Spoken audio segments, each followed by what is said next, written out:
In 2015, the World Health Organization classified processed meat as a Group 1 carcinogen, placing it in the same confirmed risk category as asbestos and tobacco.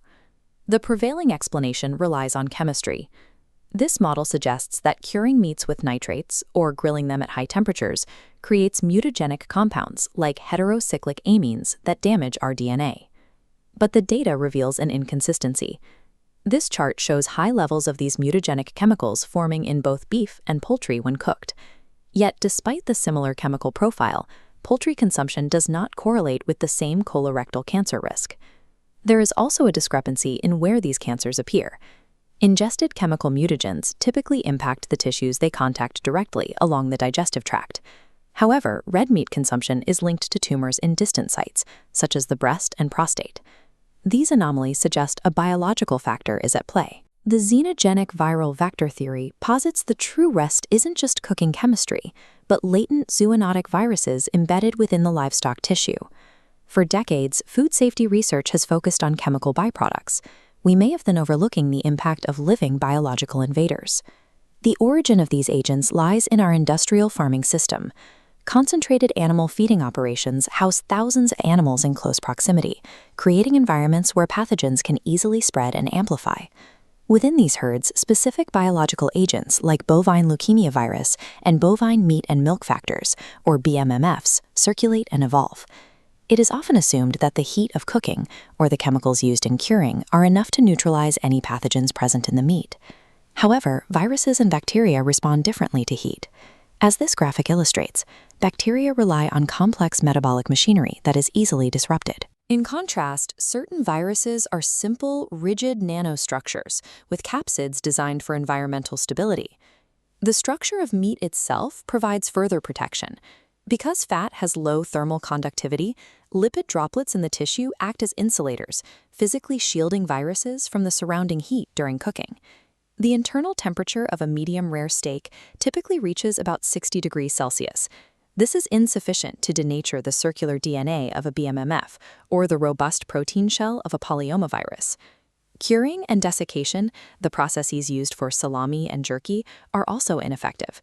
While these methods stop bacterial growth, the removal of moisture can actually stabilize viral capsids, allowing them to remain infectious for long periods at room temperature.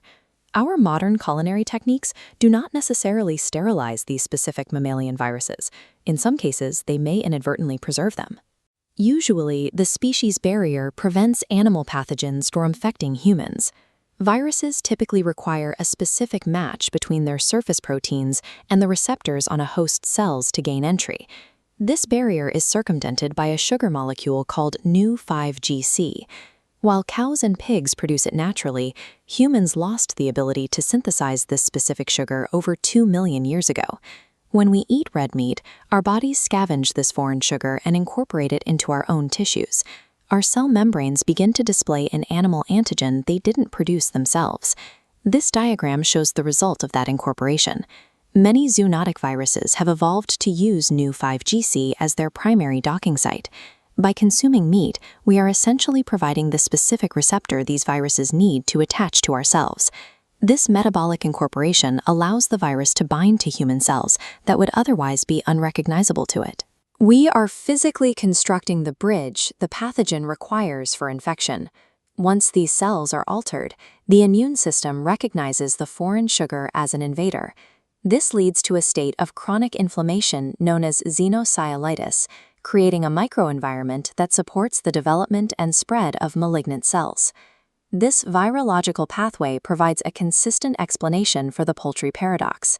Because avian viruses have not evolved to utilize mammalian sugars like nu-5GC, they remain largely unable to cross into human cells. It also explains why we see distal cancers. This transmission map illustrates how agents like Bovine Leukemia Virus can bypass the gut, enter the lymphatic system, and eventually reach breast epithelial cells, where their presence is significantly higher in cancerous tissue.